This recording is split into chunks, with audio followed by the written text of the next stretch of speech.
Hello everyone, मैं रजनीश। ये मेरा लेक्चर 1 है पाइथन इंट्रोडक्शन के ऊपर। लेक्चर 1 को स्टार्ट करने से पहले मैं आपका थोड़ा सा समय लेना चाहूँगा। ये tutorial series basically class 11th और 12th के स्टूडेंट्स के लिए बनाई गई है, लेकिन इसे बिगिनर्स भी फॉलो कर सकते हैं। इस सीरीज़ को मैंने सीबीएसई के सिलेबस के पैटर्न के हिसाब से डिज़ाइन किया है। अगर कोई स्टूडेंट क्लास 11th में है या 12th में है, उन दोनों के लिए बेनिफिशियल है। और अगर कोई बिगिनर है जो सब बिगिनिंग से पाइथन प्रोग्रामिंग लैंग्वेज को सीखना चाहता है, ये उसके लिए भी काफ़ी बेनिफिशियल होगा। तो चलिए शुरू करते हैं। लेक्चर 1 में हम सबसे पहले स्टार्ट करेंगे इंट्रोडक्शन से। कोई भी प्रोग्रामिंग लैंग्वेज को सीखने से पहले हमें उसके इंट्रोडक्शन के बारे में कुछ पता होना चाहिए। Interpreted language, Python programming language जो है वो एक इंटरप्रेटेड लैंग्वेज है। इसका मतलब कि पाइथन प्रोग्रामिंग लैंग्वेज को जब हम यूज़ करके कोई प्रोग्राम लिखते हैं और उस प्रोग्राम का कोई भी फाइल नेम है, अगर मान लीजिए file name dot P Y क्या है, पाइथन का फाइल का एक्सटेंशन, उस फाइल को हमें रन कराना होता है। तो रन कराने के लिए हमें एक इंटरप्रेटर की ज़रूरत पड़ती है जो आपके लैपटॉप और कंप्यूटर में इंस्टॉल होना चाहिए। तो वो इंटरप्रेटर करता क्या है, वो इंटरप्रेटर फाइल को कन्वर्ट कर देता है मशीन कोड में और फिर आपका एक आउटपुट आता है। तो यहाँ पर फाइल को कंपाइल करने का कोई ज़रूरत नहीं होता है, डायरेक्टली इंटरप्रेटर उसे मशीन कोड में कन्वर्ट कर देता है। इसीलिए इसे बोला जाता है इंटरप्रेटेड लैंग्वेज। डायनेमिकली टाइप्ड का मतलब कि हमें कोई वेरिएबल को डिक्लेयर करने के लिए किसी भी तरह की किसी डेटा टाइप की ज़रूरत नहीं पड़ती है। No need to use data type to declare variable. आपकी स्क्रीन में दिखाई दे रहा होगा num equals to 12। num equals to 12, यहाँ पर मैंने num को डिक्लेयर करने के लिए किसी भी डेटा टाइप का इस्तेमाल नहीं किया है। ये भी एक इसकी ब्यूटी है, जिसमें कि हमें वेरिएबल्स को डिक्लेयर करने के लिए किसी डेटा टाइप की ज़रूरत नहीं पड़ती है, क्योंकि सारा काम रन टाइम होता है। जो भी चीज़ रन टाइम होता है वहाँ पर डायनेमिक वर्ड लग जाता है। तो डायनेमिकली टाइप मतलब इसके जो वेरिएबल्स डिक्लेरेशन के जो डेटा टाइप्स होते हैं वो एग्जीक्यूशन के वक्त डिफाइंड होते हैं। ये सारी चीज़ें आगे बहुत डिटेल में समझ में आएंगी जब हम इसे प्रैक्टिकली करेंगे, क्योंकि अभी आप सिर्फ थ्योरी पढ़ रहे हैं और आपका ये पहला लेक्चर है। तो हो सकता है बहुत सारी चीज़ें आपको समझ में ना आए, बट मैं ये आपसे प्रॉमिस करता हूँ कि जैसे जैसे आप लेक्चर में आगे बढ़ते जाएंगे आपकी ये सारे डाउट्स क्लियर होते जाएंगे। ओप्स ओप्स का मतलब होता है object oriented programming language. Python को हम लोग कहते हैं ऑब्जेक्ट ओरिएंटेड प्रोग्रामिंग लैंग्वेज। अगर आपसे कोई कहता है कि किसी लैंग्वेज को हम ये कैसे कैसे माने कि ये ऑब्जेक्ट ओरिएंटेड प्रोग्रामिंग लैंग्वेज है, या हम किस बेसिस पे ये कहते हैं कि कोई language object oriented programming language है, तो ये हमेशा याद रखिएगा। अगर आप किसी भी प्रोग्रामिंग लैंग्वेज में क्लासेस डिफाइन कर सकते हैं, ऑब्जेक्ट क्रिएट कर सकते हैं, पॉलीमॉर्फिज्म, इनहेरिटेंस और डेटा एब्स्ट्रैक्शन, इनकैप्सुलेशन जैसे फीचर्स को इंप्लीमेंट कर सकते हैं, तो आप ये कह सकते हैं कि वो programming language object oriented programming language है। और पाइथन में हम क्लास डिफाइन कर सकते हैं, ऑब्जेक्ट क्रिएट कर सकते हैं। बाकी ये फीचर्स जो यहाँ पे मैंने मेंशन किया, ये सारी चीज़ें हम लोग पाइथन प्रोग्रामिंग लैंग्वेज में कर सकते हैं, जिसे हम लोग आगे के क्लासेस में, फिलहाल ये क्लास 11th का सिलेबस नहीं है। इनहेरिटेंस, इनकैप्सुलेशन, ये सारी चीज़ें जो है वो आपको क्लास 12th में पढ़नी होगी। तो अभी के लिए आप इसे सिर्फ थ्योरी के लिए कंसीडर करें। अगर आप 11th में हैं, अगर आप फ्रेशर्स हैं, तो आप इसे समझें। बाद में जब आगे आगे मेरे सीरीज़ में नए वीडियोज़ मिलेंगे तो आपको सारी चीज़ें समझ में आएंगी। Procedural programming, general purpose. Procedural programming का मतलब क्या है, ये प्रोग्रामिंग लैंग्वेज में हम लोग क्लास डिफाइन कर सकते हैं और बिना क्लास डिफाइन किए भी प्रोग्राम कर सकते हैं, जो आगे की वीडियोस में क्लियर हो जाएगा जब इसे मैं प्रैक्टिकली समझाऊंगा। General purpose and case sensitive language.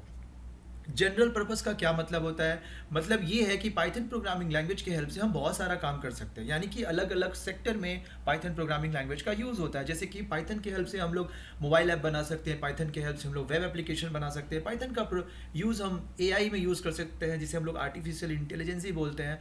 तो अगर किसी भी प्रोग्रामिंग लैंग्वेज के हेल्प से हम अलग अलग चीज़ें डेवलप कर सके अलग अलग सेक्टर की, तो हम कहते हैं कि वो प्रोग्रामिंग लैंग्वेज जो है वो जनरल पर्पस प्रोग्रामिंग लैंग्वेज है। वो किसी एक पर्टिकुलर काम के लिए नहीं बनाया गया है।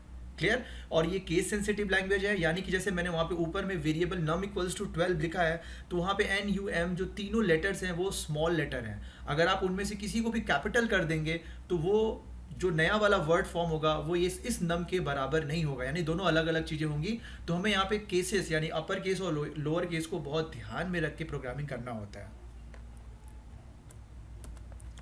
Why is Python so famous? ये एक बहुत ही अच्छा क्वेश्चन है। पाइथन इतना पॉपुलर क्यों है, इसके पीछे बहुत सारे फैक्टर्स हैं। उन सारे फैक्टर्स को चलिए एक एक करके समझते हैं। सबसे पहला चीज़ इजी सिंटैक्स। मैं आगे इसके एक एग्जांपल को दिखाऊंगा जहाँ पे आपको समझ में आएगा कि इसका सिंटैक्स सीरियसली बहुत ही इजी है। इसकी वजह से भी बहुत सारे डेवलपर्स होते हैं जो इसको ऑप्ट करते हैं, क्योंकि इसका जो लिखने का तरीका है बहुत ही आसानी से कम लाइंस में हम बड़े काम कर सकते हैं। Use number of modules and packages and modules का कॉन्सेप्ट लेक्चर 1 में किसी भी फ्रेशर्स के लिए बहुत कॉम्प्लिकेटेड हो सकता है, क्योंकि उसे बिल्कुल समझ में नहीं आएगा कि ये मॉड्यूल्स एंड पैकेजेस क्या है। पर फिर भी आप इसे इस तरीके से समझ सकते हैं कि आप अगर कोई काम करने जा रहे हैं और आपके सपोर्ट में बहुत सारे लोग हों आपके साथ, तो आप उस काम को कितना आसानी से कर सकते हैं। उसी तरीके से मॉड्यूल्स एंड पैकेजेस हैं, क्योंकि ये module and packages predefined programs हैं, पहले से ही लिखे हुए हैं। हमें सिर्फ उन्हें अपने अपने करेंट प्रोग्राम में उन्हें इंक्लूड करना होता है अपने काम को करने के लिए। तो पाइथन जो है, इसमें number of modules and packages इतने सारे हैं कि आप अपने किसी भी काम को बहुत आराम से इन मॉड्यूल एंड पैकेजेस को यूज़ करके कर सकते हैं। फ्रेमवर्क, पाइथन बहुत ही स्ट्रॉन्ग फ्रेमवर्क सपोर्ट प्रोवाइड करता है, जिनमें से कुछ आपको मैं एग्जांपल्स अभी बताने वाला हूँ आगे के स्लाइड में। और ये है आपका ह्यूज कम्युनिटी सपोर्ट, मतलब पाइथन की एक बहुत बड़ी फैमिली है जहाँ पे बहुत सारे लोग हैं जो मिलके पाइथन के बहुत सारे जो अपडेट्स होते हैं, जो प्रॉब्लम्स होते हैं, उनका सोल्यूशन प्रोवाइड करते हैं।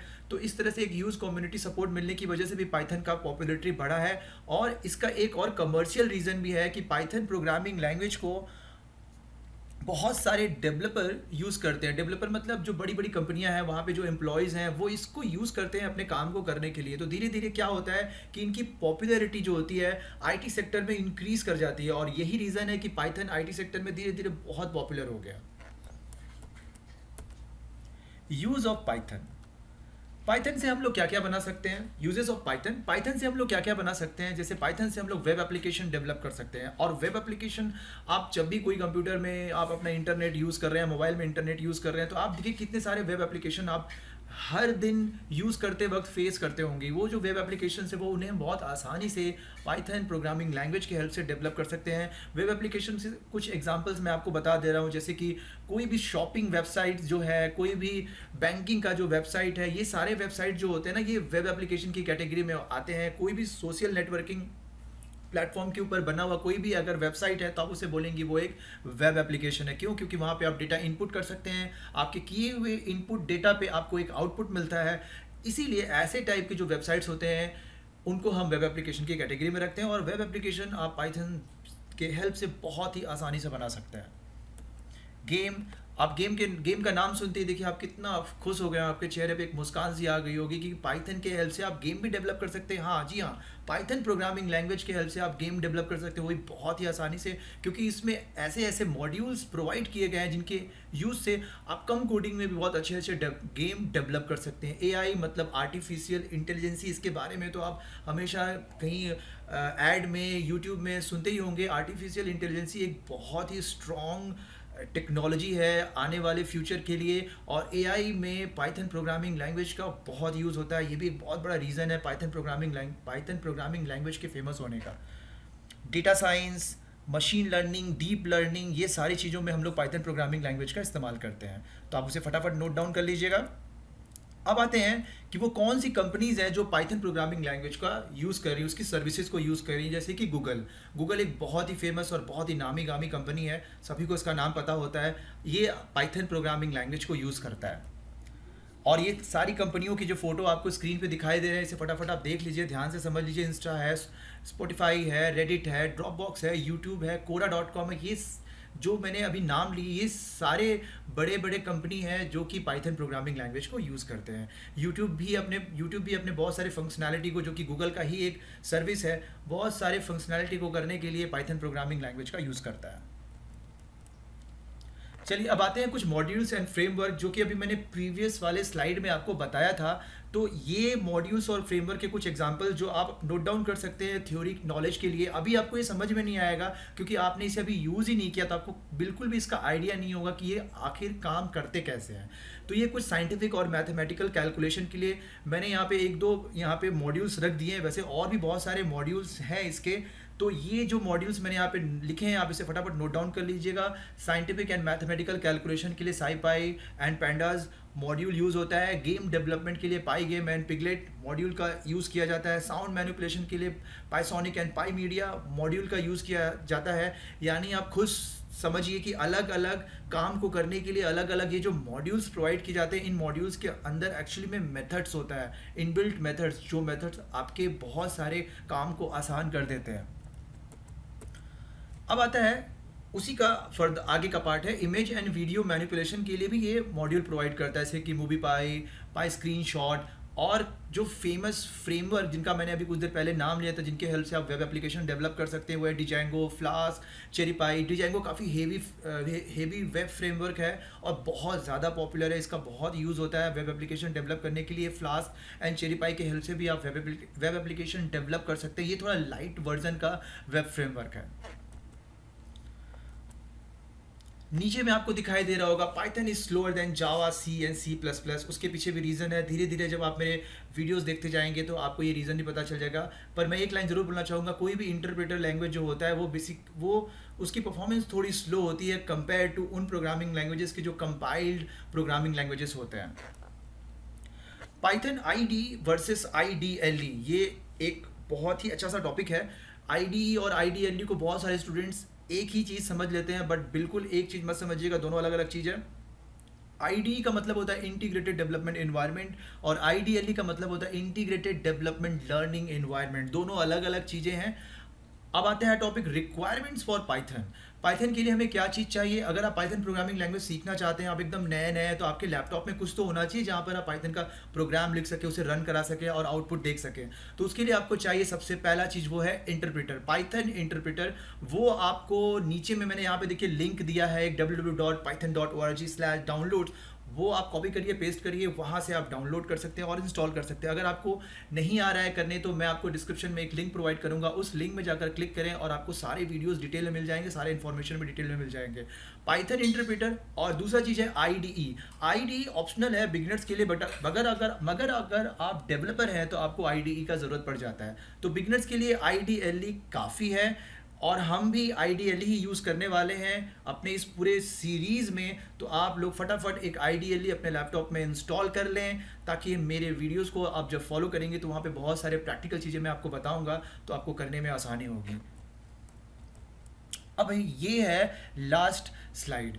इस स्लाइड में जो हम बताने जा रहे हैं, ये ध्यान से देखिएगा। सबसे पहला फाइल जो ऊपर में छोटा सा दिखाई दे रहा है, वो है पाइथन का फाइल, मतलब वो पाइथन का एक प्रोग्राम है। वहाँ पर मैंने क्या लिखा, प्रिंट हेलो पाइथन। मैंने इस पाइथन, यस, तो प्रिंटिंग कर रहा हूँ मैं यहाँ पे, पाइथन को नाम डिस्प्ले कर रहा हूँ हेलो पाइथन, और मुझे लिखना क्या पड़ा, सिर्फ एक लाइन, सिर्फ एक लाइन। आप सोचिए, एक लाइन लिखा, मेरा प्रोग्राम रन किया और मुझे आउटपुट मिल गया। उसके राइट साइड में देखिए जावा फाइल है। जावा फाइल में मुझे कितने सारे लाइंस लिखने पड़े सिर्फ हेलो जावा लिखने के लिए, अगर आप कंपेयर करें पाइथन के फाइल के साथ। और नीचे आ जाइए सी फाइल। सी फाइल में मुझे हेलो सी लिखने के लिए कितनी सारी लाइंस लिखने पड़ी।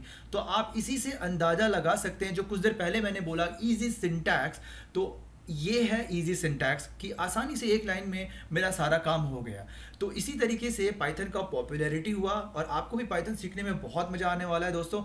आपको मेरे इस सीरीज़ के हर एक वीडियो के साथ जुड़े रहना पड़ेगा और मैं जो जो वीडियो डालूंगा आपको देखना पड़ेगा उसे। मैं आपसे प्रॉमिस करता हूँ कि आपको मैं बहुत अच्छे से पाइथन का जो सिलेबस है 11th और 12th सीबीएसई पैटर्न का, वो पूरी तरह से क्लियर हो जाएगा। एंड इवन जो बिगिनर्स हैं, जो नया पाइथन सीख रहे हैं, उनके लिए भी ये काफ़ी बेनिफिशियल होने वाला है। तो आज के इस वीडियो लेक्चर में इतना ही। अगर आपको मेरा ये वीडियो पसंद आया हो तो आप मेरे चैनल को फटाफट सब्सक्राइब कर लें, वीडियो को लाइक मार दीजिए, कमेंट करिए। अगर आपको कोई भी डाउट हो, किसी भी तरह की क्वेरी हो, तो आप कमेंट सेक्शन में जाके मैसेज कर सकते हैं।